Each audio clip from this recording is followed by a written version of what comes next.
선행과 정의, 겸손, 인자함의 중요성, 하나님의 뜻을 따르는 삶을 살도록 해요. 우리는 그리스도로 말미암아 은혜로 구원을 받았으며 우리의 죄와 비참함에서 구원되었습니다. 그렇다면 왜 더 이상 선행을 해야 할까요?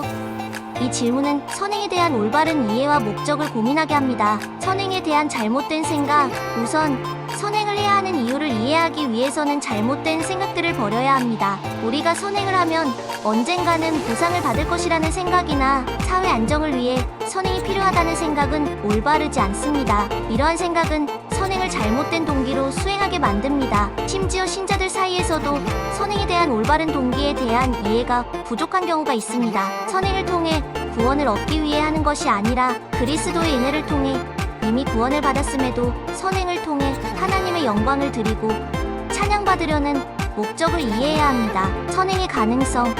우리가 선행을 해야 하는 이유를 이해하려면 그리스도의 역사를 이해해야 합니다. 그리스도는 그의 보혈로 우리를 구속하시고 성령을 통해 우리를 새롭게 하여 그의 형상을 닮게 하십니다. 이것은 우리가 선행을 할 수 있는 가능성을 열어줍니다. 우리가 죄와 비참함에서 구원을 받으면서 불능이었던 선행을 행할 수 있는 능력을 얻게 됩니다. 이것은 우리를 새롭게 하고 성령의 도움을 받아 그리스도의 형상을 닮을 수 있게 해줍니다. 우리가 선행을 통해 하나님의 뜻을 이루고 다른 사람들을 그리스도로 인도할 수 있는 미라고는 이해해야 합니다. 선행의 목적.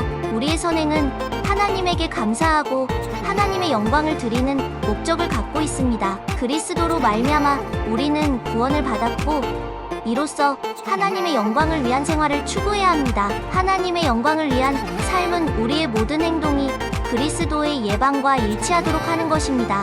우리의 선행은 또한 우리 스스로와 우리 이웃에게 이익을 제공합니다. 믿음만으로 구원을 받는 것뿐 아니라 선행을 통해 믿음의 확신을 얻게 되며 다른 사람들을 그리스도로 인도할 수 있습니다. 우리의 선행은 다른 사람들에게 예수 그리스도의 사랑과 복음을 전파할 수 있습니다. 그래서 우리가 선행을 통해 하나님의 영광을 드리고 믿음의 확신을 얻으며 다른 사람들을 그리스도에게 인도할 수 있습니다. 이렇게 보면 선행은 우리가 구원을 얻기 위해 하는 것이 아니라 구원을 이미 받은 후에 하나님에게 감사하고 그리스도로 말미암아 새롭게 된 삶을 살면서 하나님의 영광을 위해 해야 하는 것입니다. 이것이 선행이 얼마나 중요한지를 이해하고 선행을 통해 우리와 우리 이웃들을 축복하는 방법을 이해하는 데 도움이 되길 바랍니다.